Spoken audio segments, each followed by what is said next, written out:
How's it going, everyone? Kevo here, and welcome back to the channel. You son of a bitch. Warhammer 40k. Set in the grim darkness of the far future, the universe of Warhammer is, well, very dark. There is only war. As the Imperium of Man attempts to conquer all of the stars, chaotic forces work behind the scenes against the Imperium to make sure nothing goes their way. There are also many alien factions thrown about through all this. You got your Orky boys, they're just here to party. They're just here to have a good time, really. I mean, a Space Marine goes into war and they're all, "For the Emperor, it is my duty." And for the Orcs, it's like Saturday night, going out to the club. They live for this shit, dude. This universe spans across multiple pieces of media, including books, animated shows, board games, and video games. And though it began on the tabletop, we're going to be focusing on the video game offerings for today, specifically one title in particular. The Emperor sent me to redeem you in holy fire!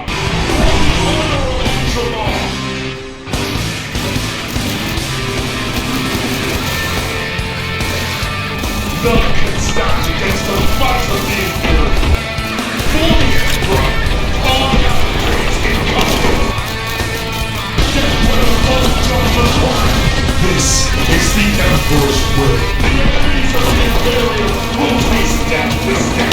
Warhammer 40k BoltGun is a single-player first-person shooter in which the player controls a Space Marine as you battle against Chaos forces. Its gameplay and artistic style are heavily influenced by first-person shooters from the 90s such as Doom, which puts it in the genre of boomer shooter. The first level is even designed to look similar to the first level of Doom. The game takes place on the Forge world Graia several years after the events of the first Space Marine game, but in this game the player takes control of Malum Cato, a Sternguard veteran of the Ultramarines chapter sent by the Inquisition to Graia. Malum Cato is tasked with retrieving a fragment of the power source that Inquisitor Drogon used in the original game and purge the area of chaos, with the aid of a servo skull belonging to Inquisitor Drogon. However, when he and his squad make planetfall, their drop pods are severely damaged and they crash land on the planet's surface, leaving Malum Cato as the sole survivor. As you fight your way through Chaos forces, it's discovered that the enemy's leader, a Chaos sorcerer known as Tumulus Samael, I probably butchered that, seeks the power source for his own nefarious needs. And since he's already managed to obtain information on the location of the power source, you're basically on a race to stop him. The story works perfectly to appeal to both hardcore fans and newcomers alike, since it's connected to the larger universe of Warhammer and allows you to witness the state of the planet you tried to save in the first Space Marine game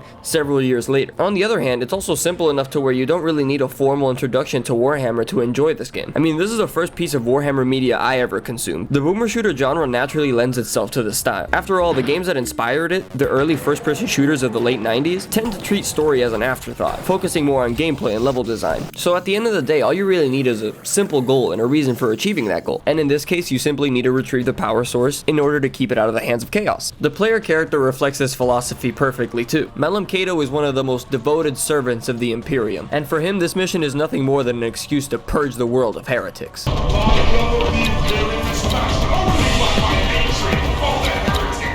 What's wrong with you, bro? What the heck? You tripping, bro? You tripping!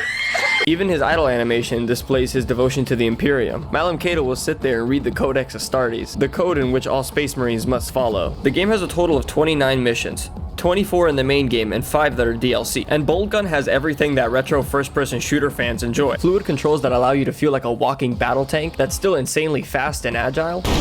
I'm fast as fuck, boy! Intricate level design with narrow corridors and tight spaces, explosive barrels everywhere to do extra damage to your opponents, and many secret items and weapons to discover. And though it's trying to be a boomer shooter, it does have some modern innovations that keep it from feeling too retro. Malum Cato's got access to grenades, as well as a forward charge to decimate fodder enemies. Malum Cato is also equipped with an iconic 40k chainsword, which you can use to chop heretics in half. And you can even get more damage out of it by mashing the melee button, as if you're revving the chainsword.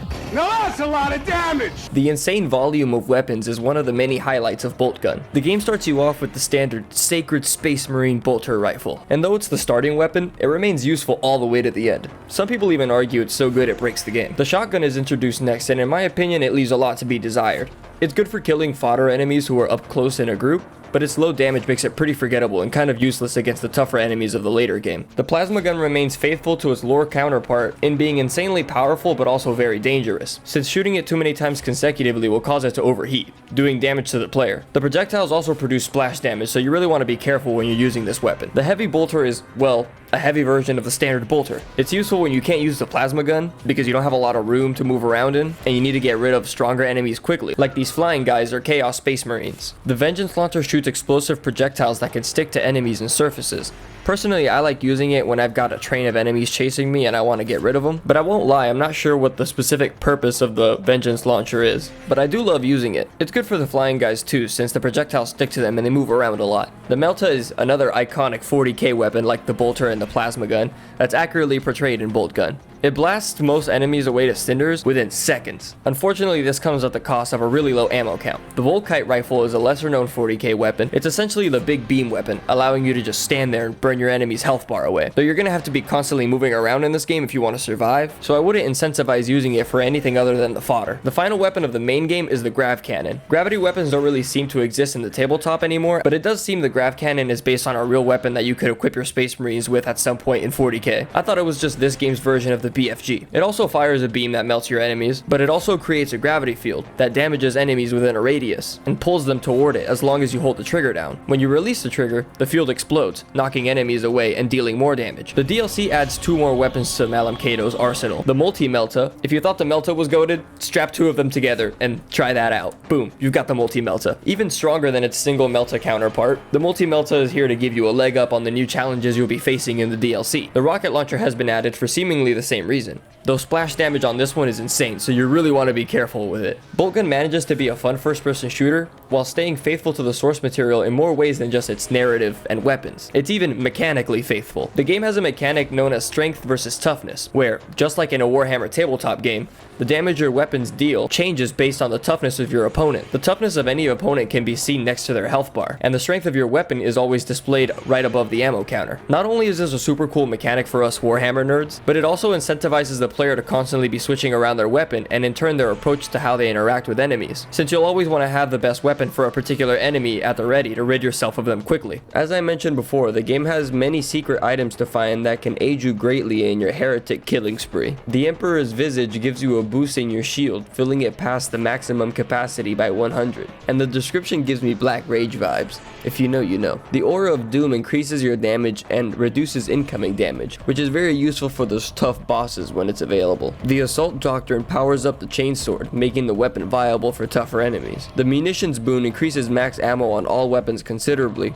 reducing your chances of getting caught with your weapons empty. Infinite ammo is pretty self-explanatory, and the Vortex Grenade is kind of like a grav cannon grenade, creating a warp vortex that destroys everything around it. You may have noticed I skipped over one power-up, but that's because I saved the best for last. The Machine Spirit allows you to power up one of your guns, but it has a different effect on every gun. The BoltGun has its strength increased from 4 to 5, making it a real threat to toughness 4 enemies, like the Chaos Space Marines, whereas before you were at equal footing. Magazine capacity also increases from 25 to 45 if you have full ammo when you pick it up. The shotgun gets an increase in the number of pellets the gun fires, and the pellets will bounce upon hitting a surface, but not off enemies, and the bouncing pellets can damage you, so this thing's still pretty useless. The plasma gun's fire rate goes full auto after the first 2 shots, and the weapon no longer overheats, which is awesome. It's still held back by its low ammo count, but this makes it almost the perfect weapon. The bolter normally reduces your walking and sprint speed while firing. The Machine Spirit fixes this, but it still kicks back a bit and it has the wind-up time like a minigun. Though many other weapons get an increase in damage, the heavy bolter is already super strong, so I like this upgrade a lot. The Vengeance Launcher's strength is increased from 3 to 4, making it viable for tougher enemies. The Melta gun gets an extra beam fired from the barrel, going from 5 to 6. It's a small upgrade that makes the gun more powerful, but it's kind of overkill. I mean, the gun's already very powerful, so you're probably better off upgrading a more general purpose gun. Also, the Melta traditionally has a strength of 8